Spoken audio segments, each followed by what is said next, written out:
The Lord with you.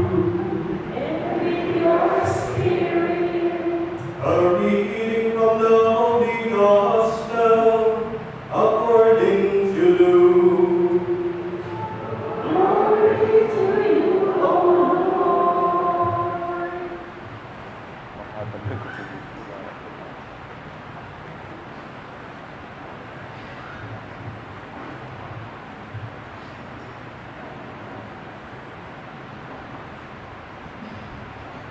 Jesus said to his disciples, I have come to set the earth on fire, and how I wish it were already blazing.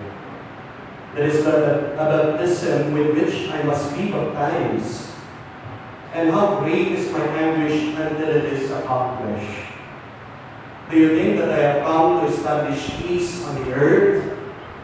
No, I tell you that rather division. From now on, a household of 5 will be divided, 3 against 2, and 2 against 3. A father will be divided against his son, and a son against his father. A mother against her daughter, and a daughter against her mother. A mother-in-law against her daughter-in-law, and a daughter-in-law against her mother-in-law. The Gospel of the Lord. Praise to you, Lord Jesus Christ.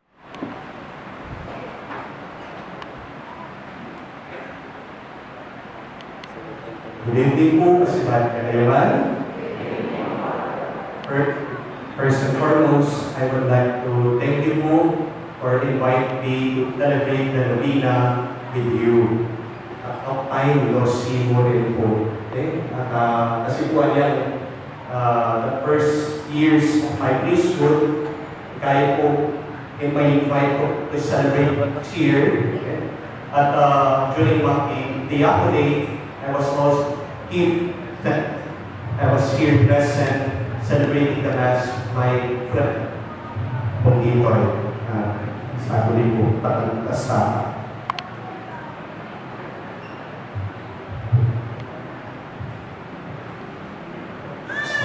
Sound check. Okay po? Naramdaman niyo po? Sound check. Pogi ko po? Anyway, so thank you very much, and I'm very glad to see you again, especially dahil pong mag-quiet tabo, kalagurang ko na po rin. Halos 3 years ko rin pong mag-visa every first Friday, Tarin BCDP. Palakpakan na lang po. Secondly, I would like also to thank all of you, especially Yapon Deyopo, for coming up with the theme that the St. Jude community celebrates the Eucharist. I think this is very important, that we deepen our faith and knowledge in the Eucharist. Amen? It is a great necessity in our present time to deepen and to spread our faith. And why is that? Because our faith and religion in this present time is in danger of being extinguished, being extinct. Why is that?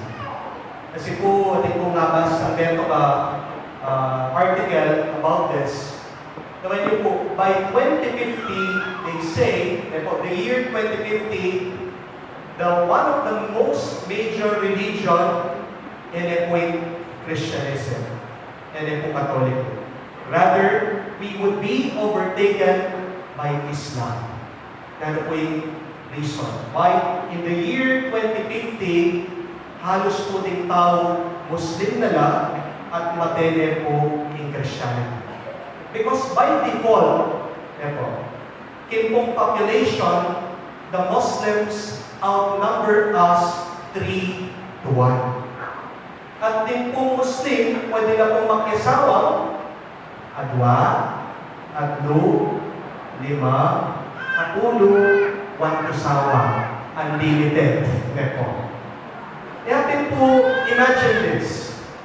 If one Muslim man marries 2, mga naglapuneta sabihan mo ng tiyageto, in comparison po kaya katamang Kristiyano na 1:1 tao mo, so namang na lang pong metong kaya katamo, amen? Yapin po na ano po yung solusyon? Dapat po din pari mag-asawa na lang.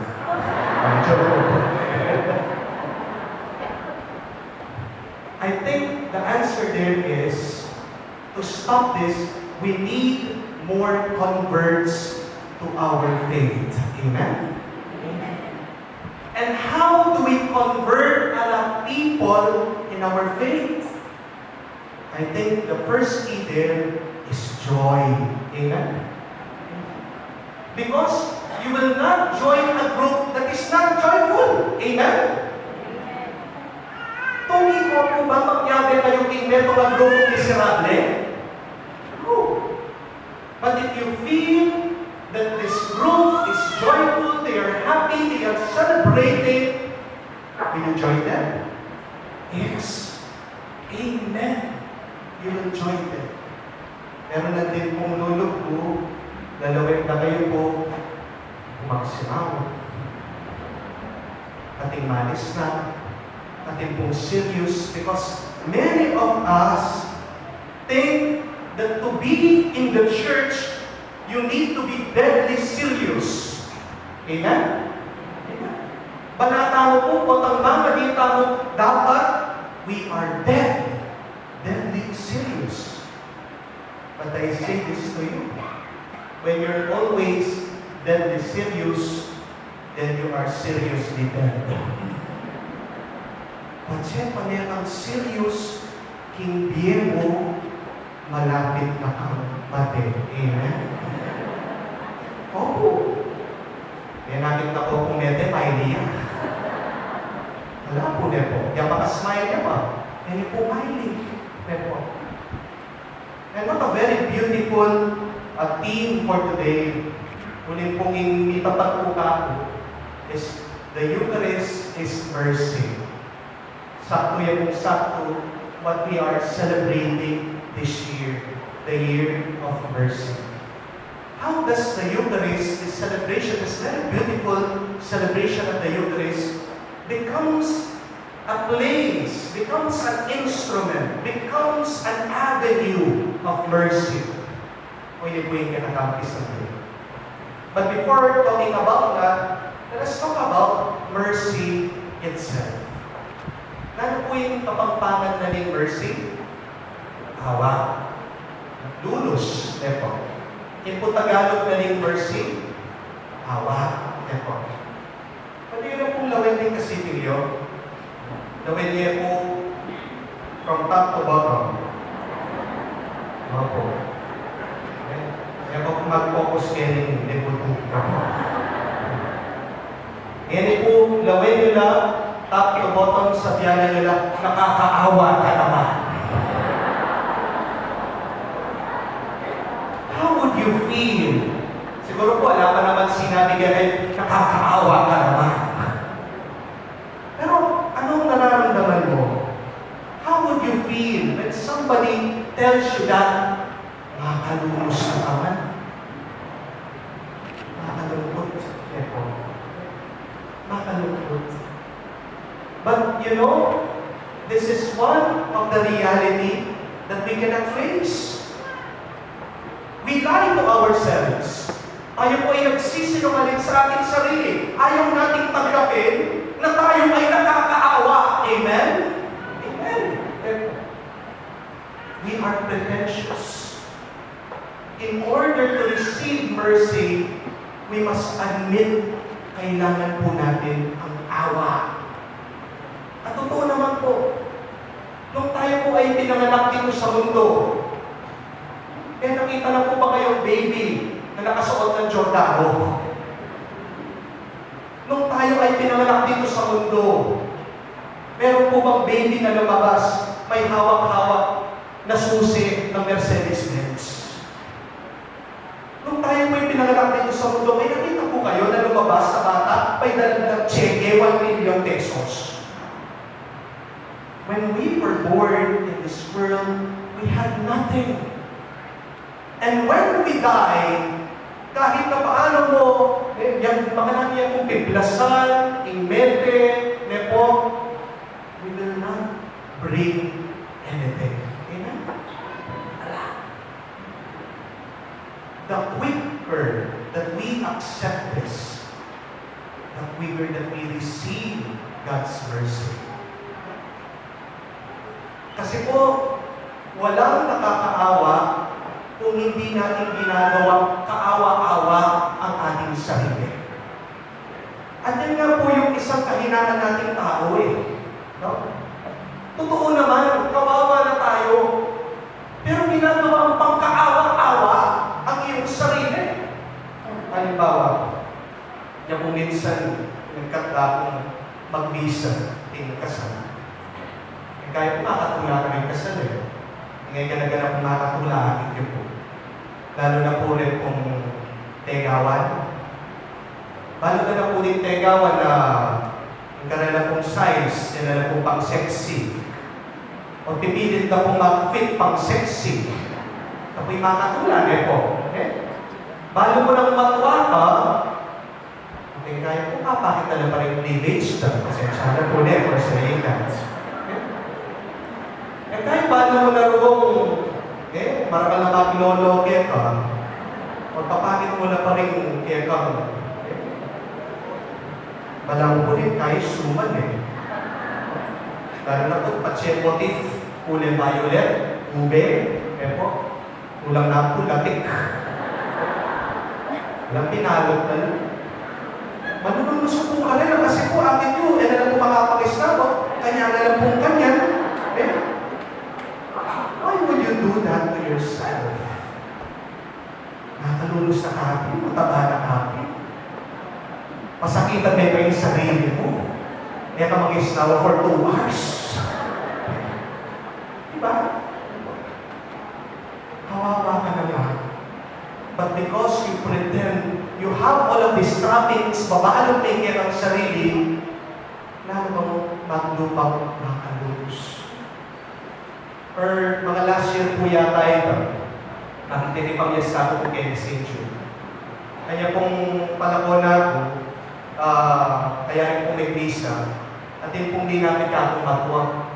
Hindi niya kong tubod, uugod-ugod niya po, ano po mga yan, palibos po, mga yan. Talagang kasama niya po. Bala, makabukot niya po, hunchback niya po. Kaya ko naman po, malulusan po, bininang niya po pera. May kipag-esta ko po kaya Pag kanya pong palwal na papunta na ako sa San Fernando, ikit niya po yung matuwa. Ang hanip po yung tukod na, lalakad niya pong diretsyo. Bigla ako po. Kaya biglat niya po yung kanakong-awa. O tarang, kumusta po? Ay, kumusta po? Ano naman ka kanyang kapoy na ako magpuakilala? Kaya kami nagruya po yata ay apong St. Jude kaya kayo, ako makanya, natin po, bukod kayo, lalakad na kayo diretsyo, ako makanya kaya. Diba? Yes, we know we are poor. And yet, we should not pretend more than that. How does the Eucharist becomes an avenue or a place of mercy? Because, the first thing there is, during the beginning of the Mass, we are invited to be honest and to be truthful to the Lord. Kaya po, sabihan na ni Pari, let us confess our sins.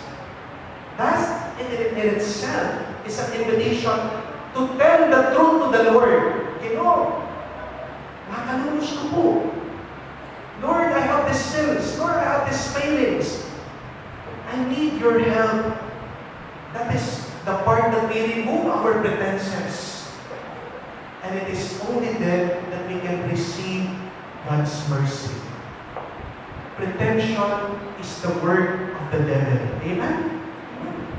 Look at the first story in the Bible. When Adam and Eve were there in the garden, dinapit niya po Satan, dinapit niya po yung snake, the evil one.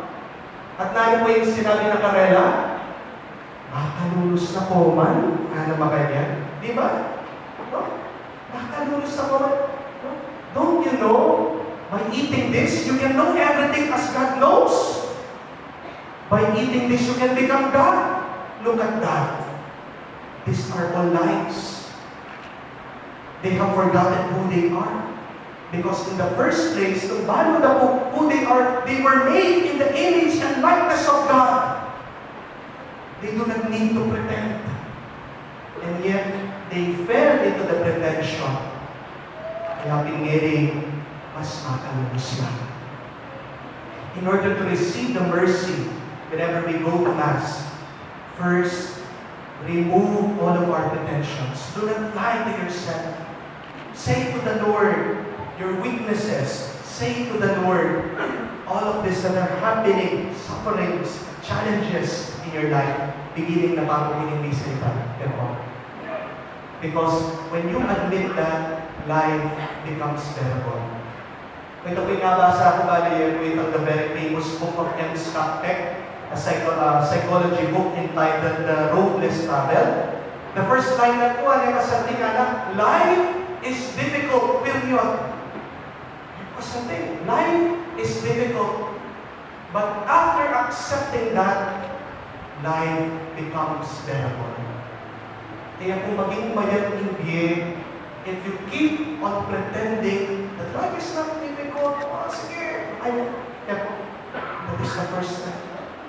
Removing everything, bearing it all to the Lord so that we can receive His grace. Amen? But secondly, ano yun po, alam kong makalulus nung alam makalus. Wala pong nakakaawa kung walang nakakawawa. And this is what the Lord hated the most. Di ba po, we know in the Gospel that Jesus became very angry. He went to the temple, He cleansed the temple. Why is that? Because inside of the temple, where people could receive God's grace and mercy, there was abuse during the time of Jesus. Kasi po niya panahon ng Jesus, in order to worship God, you need to bring an offering. You know that. Diba? Mary and Joseph brought doves. Okay? Nung pong middle class kayo, you can bring sheep. Nung pong makwalta kayo, you bring an ox. Ang damulang. Okay? Pero, di pong pari, inspection na lang po din animals. When the animals have a blemish, o tapong marinagla, ito lang po tanggapan din pari. Kaya, where would you get an animal? Ano kung gawin na rin pare during the time of Jesus? They would sell them animals. They would sell people animals. Sabihan ka, ay, pwede yung animal mo. It is imperfect. You need this. Because you have no choice, you're already there, you would buy them. Okay? Bali po na, gawin na rin ang pari, na rin ang animal sa nadala na rin tao. Walang dala po, linisan dala po, pamisalita lang pa si Mayo. So see the abuse inside of the temple. No? When there is abuse, people suffer.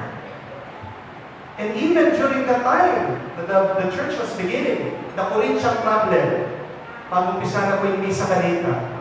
Uling yung misa po, you know, the Mass started in houses. Siyempre po, gawang na yung misa in a very wealthy family. But where are the poor? Kung na po rin makakalulong.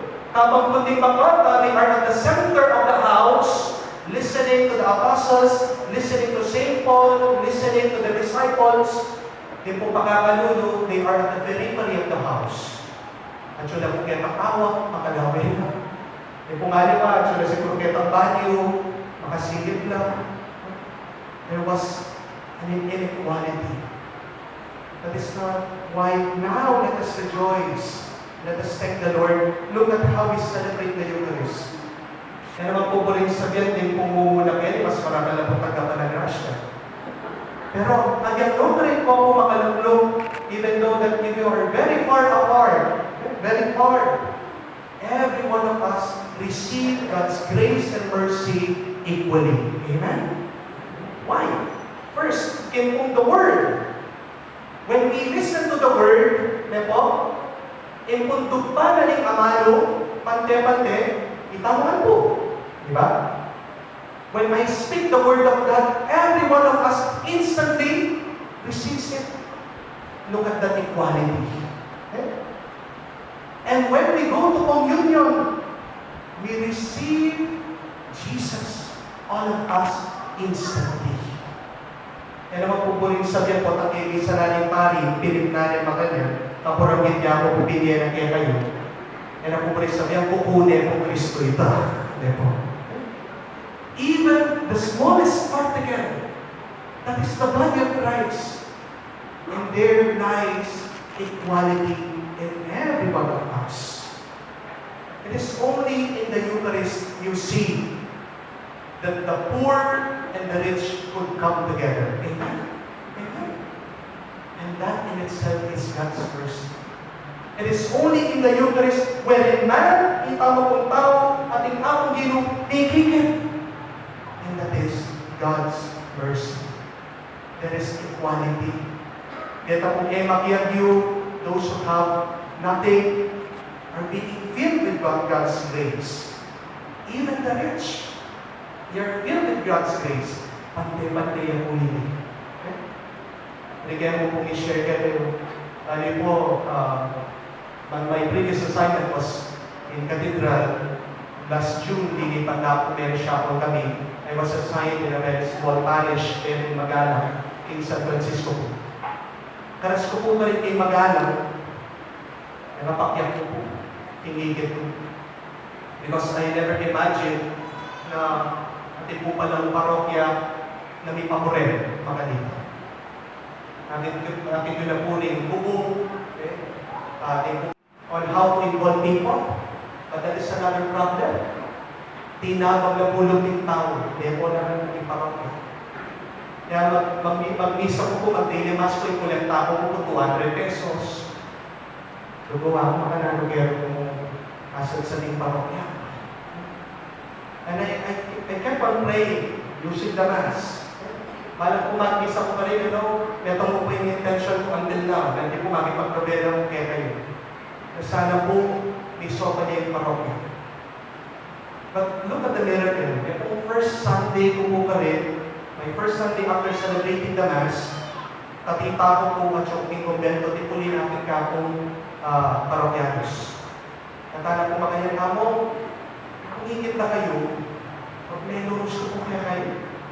Yaman po kaya kayo magsalita, ano mga ganyan, balo po po something is bothering you. And I know what the problem is. Hindi pong parokya. So amo, remove all of your worries. Kung palwanya mo check, hindi niya na po namin. Kapag ko po yan ng check, may na po pinuklukan ko. Hindi na po 100,000. Great miracle. The word. It would not become possible without the Mass. Hanapin po, it is through the Mass that the rich and the poor meet. That the weak and the strong meet. That man and God meet. And they try to help each other, they become complete. And that is God's mercy. So let us pray. We have a lot of intentions. Intention for the sick, intention for financial problems, intention for our relationship, or whatever intentions. Ipupunan. It is here in the Mass that we can be complete with God's grace and mercy. Let us say, our patron saint to help us, Saint Jude, pray for us now and forever. Amen.